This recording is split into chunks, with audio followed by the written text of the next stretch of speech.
A few months ago now, I did a video talking about Xbox and how they've kind of fallen from grace and what they could potentially try to do to get back on track. Because despite, how it may look if you look at my channel and the games that I talk about, I'm not strictly a Sony fanboy, not just loyal to PlayStation for the sake of it. I like Xbox. I always have liked. It's just sad to see the state of things. And after I put that video out, I thought about the fact that after the Switch 2 was unveiled and released and people say about it, all three of the big three, if I ask you who's the big three of gaming console companies, you would say Sony, Microsoft, Nintendo. All three of them are doing something stupid at all times. Microsoft, it seems like they are tanking. It seems like they are deliberately driving the Xbox into the ground. They keep buying publishers and then shutting down developers, or forcing developers to make games that they don't have any experience making. They keep releasing flop after flop. They aren't willing to take chances on new IP. Like, they've been counting on Halo, Gears of War, and Forza for the last 20 years. And they've driven pretty much all three of those into the ground. Hi-Fi Rush sold millions and millions of copies. And when Tango Gameworks came to say, hey, can we have money to make a second Hi-Fi Rush? They got shuttered, which means that there's not going to be another Evil Within game either. And they drove up the price of Xbox Game Pass for no reason, which, according to Phil, is profitable. Xbox Game Pass is supposedly making Microsoft money, and I have to assume that when it comes to Xbox, it's the only thing that makes them any money. You kind of have to wonder why start screwing with it. You look at the big Microsoft games, and it's, like I said, Halo, Forza, Gears of War, and Microsoft Flight Simulator? And then you look at Nintendo. The Switch 2 is the most expensive home console Nintendo has ever released. More expensive than the 4, than even the Switch 1. I thought it would be more expensive than that, but I didn't think that you could get away with charging anything more than $9 for it. Boy, was I wrong, because the thing's $459, right? Is that the correct price? It's like $500 if you get a bundle. And not only that, but certain first-party games are $80. That's insane. But if you buy them digitally, $70. Now, I've said for a number of years now that digital games should be cheaper because there's not distribution and manufacturing and retail slices being taken out of the profit share. But that doesn't mean make the physical version of the game more expensive to offset that.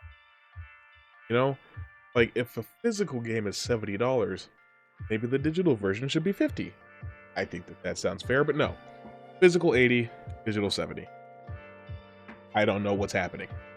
And as far as features and design of the Switch 2, yes, it's an upgrade from the Switch 1 from what I've seen.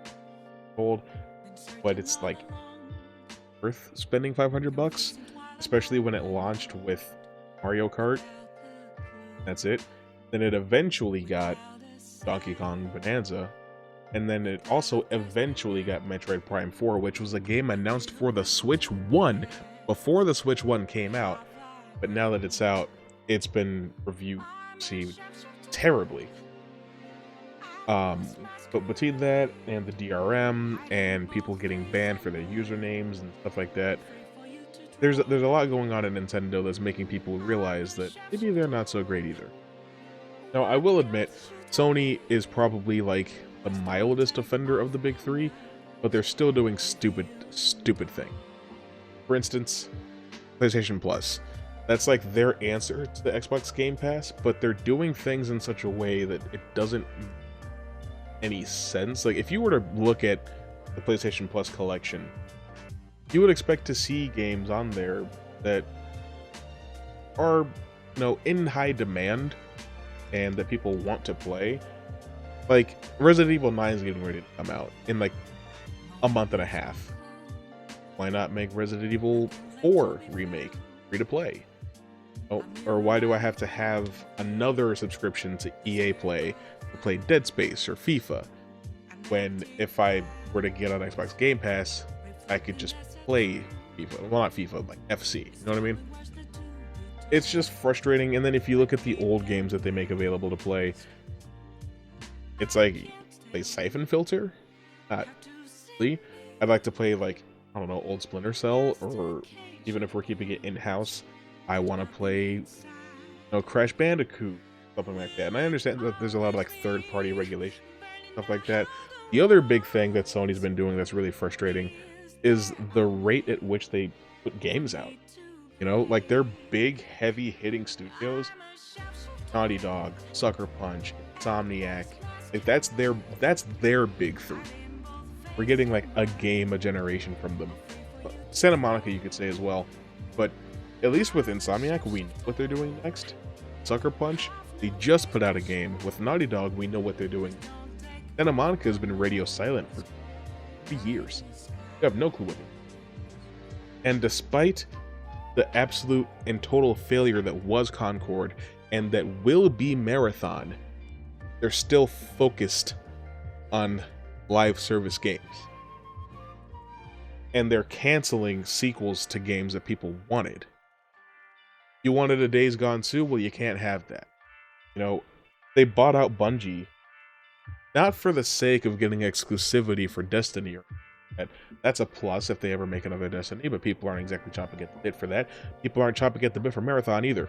But they bought Bungie for the sake of teaching their other in-house studios how to make live service games. Because what, Helldivers 2 was successful, but this is before Helldivers 2 came out. They didn't know Helldivers 2 was going to be a smash hit, but the unfortunate thing about Helldivers 2 being a smash hit is that it teaches Sony that this is the kind of game we want. Nothing to do with the fact that Helldivers 2 is just a better game than Concord. It tells them that we want more of that. But I was saying, and this is what I wanted to make a video about, the entire big three suck right now. So wouldn't it be great if there was another contender, if someone else stepped into make this a fatal four-way rather than a triple threat? But if you look at the gaming landscape, it's really just those three console manufacturers. You know, so if anybody were to do something, it would be Steam. And I've been saying for months, like, I wanted to make this video so long ago that the announcement of what I'm about to talk about hadn't even happened yet. But I've been saying for a long time, Gabe, do something. It's your time. The competition are taking themselves out. It is time for you and Valve to do something. Something. And what do they announce? A new Steam machine. That's right, a new Steam machine. Because this isn't the first time that Valve has tried their hand at a home console that lets you play your Steam game. It's being branded as a miniature PC that you can play your PC games on. Well, consoles are already mini. The only difference is what they're capable of and like proprietary stuff that makes it to where you can only play the games that are allowed to be on those platforms. Steam does have a much larger library, but one thing that kind of came with getting rid of Steam Greenlight is that there's all types of random stuff on there now. Like, if you look at Steam, you look at the store, maybe this isn't necessarily a good idea to do with the time that we have. I'm not gonna go super deep into that, but you should like look up like the craziest games that are available on Steam, because there's stuff where you can like date Hitler. You know, obviously that kind of game isn't gonna fly on the flagship consoles, but on Steam, pretty much anything's anything's possible. And then similarly to the Steam Deck, I assume that people would figure out how to jailbreak this thing and bust it wide open, play whatever they want. I think that that's cool as a concept, but here's the thing: even if we take away the fact that AI is ruining the world in such a way that RAM is through the roof when it comes to pricing right now, I want to talk about what this really is and who it could appeal to. Because, like I said, this isn't the first time that they've sold a home console, but Valve has been in the hardware game for about a decade now. That includes having released a very high-end, very fancy, but also very expensive VR headset called the Valve Index. If you were to buy the full kit, it's over $1,000. To have the base stations that track your full movement, to have the headset, and to have the controllers. It's all super expensive, and you need a good PC to run that stuff. And if you look at the numbers, Valve has not necessarily released official public numbers, but estimates from certain sources will say that it's inside six figures, so less than 1 million units sold over the last 5 or so years. Not even Half-Life Alyx was enough to motivate people to buy the Index to get the best experience, because you didn't need the Index to play Alyx. You could play it on any VR. Now, if you look at how many units the Quest 3 has sold, it's in the millions. So it's not even just necessarily a conversation of, well, that's VR, it's unfair to compare it to traditional hardware. Considering that VR is, yes, a much smaller portion of gamers, it's still a much less popular option, because you have something like the Quest where you can play it on its own. You don't need a PC. It's got its own storefront. You can get it anywhere. And it's affordable. It's less than $400. There's a reason that even the PSVR 2, let's see how much the PS.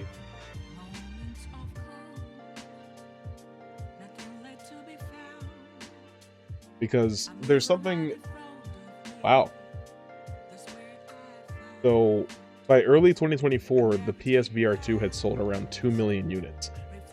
That's insane to me, because even that is extraordinarily expensive. It's over $500. It costs more than the PS5 does. It at the time that the PSVR 2 came out, but still much more popular than Valve Index. And if you look at the Steam Deck is probably their most successful hardware venture yet. And even it, estimates are around 3.7 million to 4 million by mid-2020. Or rather, sorry, up to 6 million by mid-2020. I didn't read the whole thing. But even if that is true, okay, what is it? Upwards of 6 million shipments across Steam Deck, ROG Ally, Legion, etc. Steam Deck dominates that market share. But I don't think I need to tell you that it doesn't scratch the surface of what the Switch has sold. It's not necessarily a pricing thing, because I think the Switch OLED is only a little bit less expensive than your regular Steam Deck. But it's, again, who does it appeal to? Handheld gaming isn't really that popular anymore. If the Switch wasn't a Switch and it was just another handheld console, do you really think it would have done so well? It's the fact that it can be used. People do definitely still want to play handhelds, obviously. But even if you look at PlayStation Portal, it's sold 2 million units over the last 4 years. I mean, god damn it. You know? The market for handhelds is smaller than it's ever been. And the PlayStation Portal is the cheapest option that we're talking about. Now, it does require already having a PS5, but so does a PSVR 2. The PSVR 2 is twice as expensive as the PlayStation Portal and still selling more. You know? We're breaking into markets where it's just it's so incredibly tough to compete. Now, I am sure Gabe Newell is not an idiot. I am confident that he did not think that the Steam Deck was going to take down the Switch, but he probably wanted it to be a competitor. The ROG Ally. You don't think that they wanted that to be a competitor? They're collabing with Xbox, for crying out loud. We're finally getting an Xbox handheld when it's far too little, far too late. But they're finally crossing into that market because obviously they think it's going to at least move some units. You wouldn't do something like that if you didn't expect it to make money. So I say all of that to say, what is the point of the Steam machine? Because who does it appeal to? console gamers that want to play PC, or PC gamers that want to play their PC games from the couch.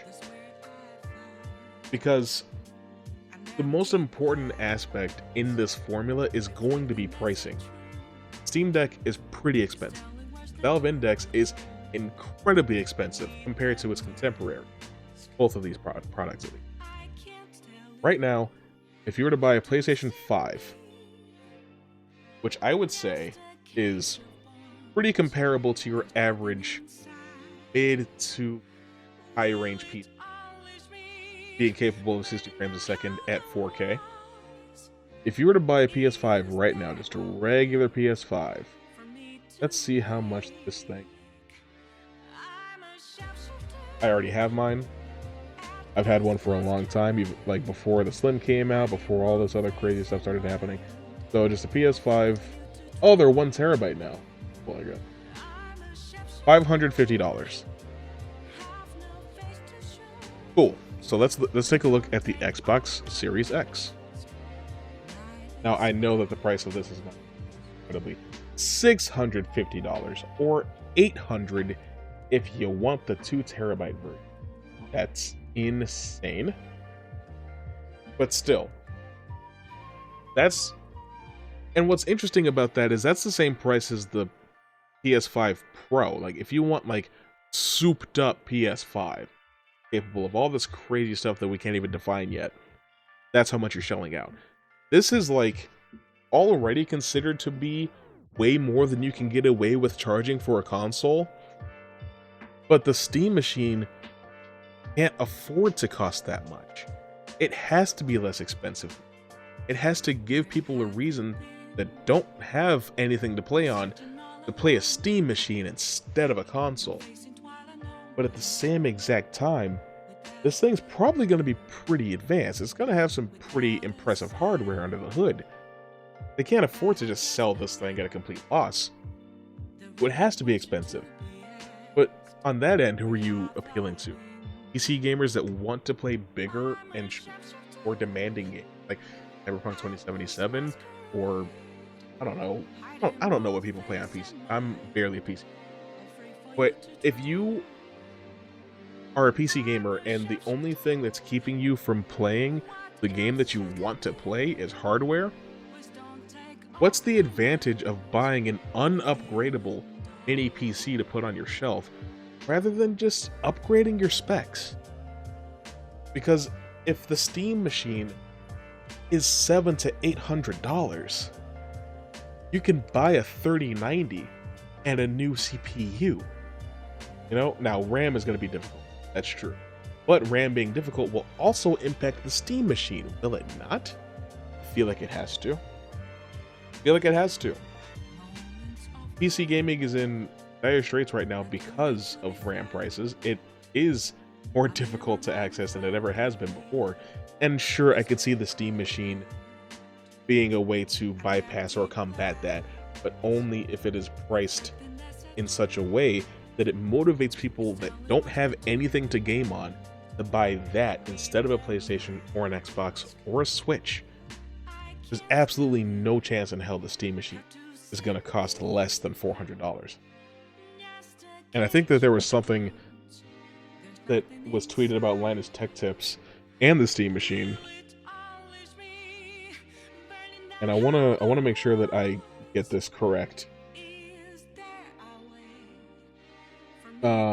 Because he predicted that it'll cost $700, and it's what was it? I think. Yeah, so they reacted negatively to the concept of it costing $500, and apparently Valve went silent when Linus mentioned console pricing. So this thing's going to cost more than a PS5 or an Xbox. Even with current PS5 and Xbox prices, I assume. So we're probably looking at this thing being $1,000. You know what you can do with $1,000? You can buy a damn good pre-built. I'm going to go to Amazon right now and just take a look at what you can get for $1,000. because I bought my current PC on Amazon. So price will cap that at $1,000 or $1,050. That's what it will let me do. Okay, so we're looking at some pretty good stuff here. A 1 terabyte M.2. I mean, god damn it. An RTX 5060. I mean, holy shit. This is cyberpower. This is cyberpower. You know, you can look this up yourself and see so many options for this price range. Just buy a pre-built. I find it hard to comprehend how this thing is going to work out and be a home. And I'm not saying that because I don't want anybody to encroach on the territory that's being dominated by the big three. I would love for a new heavy hitter to show up. I wanted Google to do it. Well, I didn't want it. I want someone to do it, but it doesn't seem like it's possible. And if Xbox is really trying to take themselves out, that's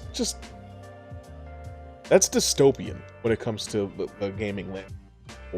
That's like the worst possible thing that could happen. And it just, I don't know, it hurts my feelings, and it leaves me very, I would say, hesitant to even consider buying another console for them. I don't, at this point, want a PS. I don't want to believe 5 console gen. Because what do we have to show for it? We got, what, a dozen games? Dude, it doesn't even compare to the PS or the PS3 or the PS2. But I don't know. I guess that's all I had to say. If you made it this far through my incessant rant, I want you to comment below how much you think the Steam machine cost. Also, if you agree with anything that I'm saying or if you think I'm crazy. Either way, I'd love to hear about it. Anyway, I'll see you next time.